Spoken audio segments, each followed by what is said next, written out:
Hey guys, this is Shonda Nicole back with another video helping you to heal and move forward in your life if you've dealt with toxic relationships.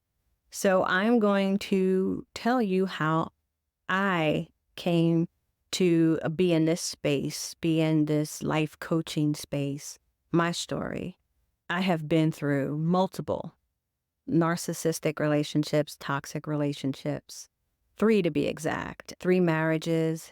And with each one, the amount of toxicity and narcissism that I was dealing with increased. How do you get there? How does that happen? When you consider yourself a pretty intelligent person, a pretty thoughtful person, you just don't jump into situations intending to be in a toxic situation. How does that happen? And then how do you not beat yourself up? Because once again, you've made the same mistake. My first marriage, that was purely youth, married young, 21 years old, really did not know anything about personalities, relationships, how to get along with people, how to realize toxicity.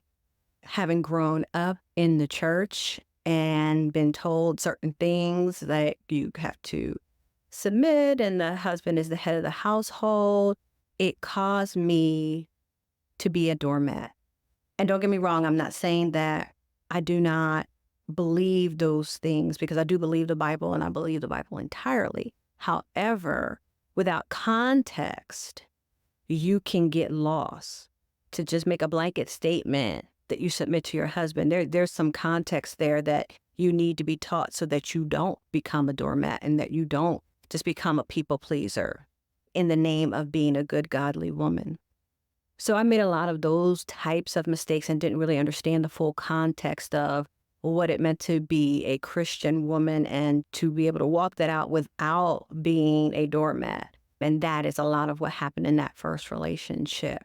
My husband was not a believer. That was another thing that obviously is going to cause a lot of problems. A couple of years go by after my divorce, and I get into another relationship with a person who claims to be a Christian, but in the end was really just using me for resources, financial resources, a place to stay, and all of these things that they did not have. And I did not see that. I didn't see that coming, didn't even know to look for that.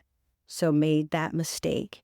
And when I found out that I was just being used and manipulated and cheated on and all the things, that marriage ended as well. So now I have to rebuild my life a second time, rebuild my finances, rebuild by being a single parent, second time around. Several years go by, try again, get married again to another Christian man.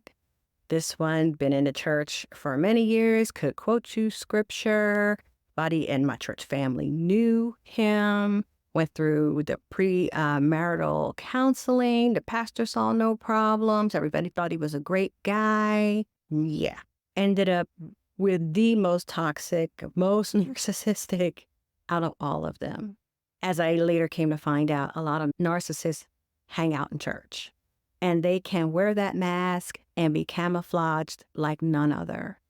Again, I was a financial resource. I was a place to stay. I was somebody to cook meals and clean, and was being totally manipulated and gaslit and used and told that I was not being a good Christian wife and that I was being a Jezebel if I did not do all these things without question.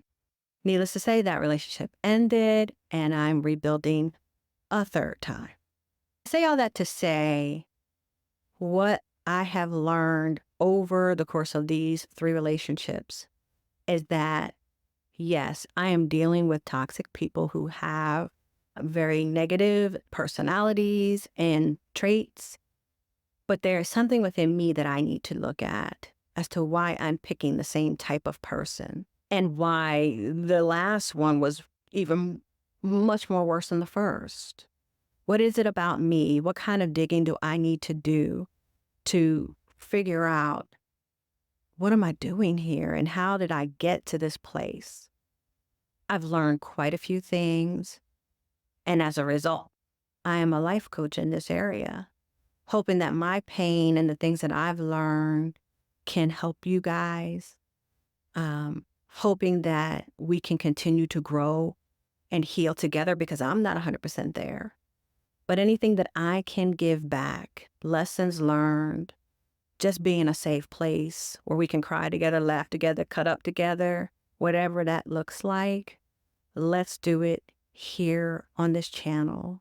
I hope that you stick around. I hope that you hear my heart in these videos, that I am truly rooting for you. Anyone who's in these spaces, recovering from relationships, single parenthood, gotta fix your finances, gotta learn how to love yourself, gotta learn how to analyze yourself, gotta learn how to make changes if you want life to be different. Stick around. Let's grow together. I hope that you will see here on this channel, we're going to choose life. We're going to choose joy. We're going to choose you. All right, y'all. Until next time, I'll see you later.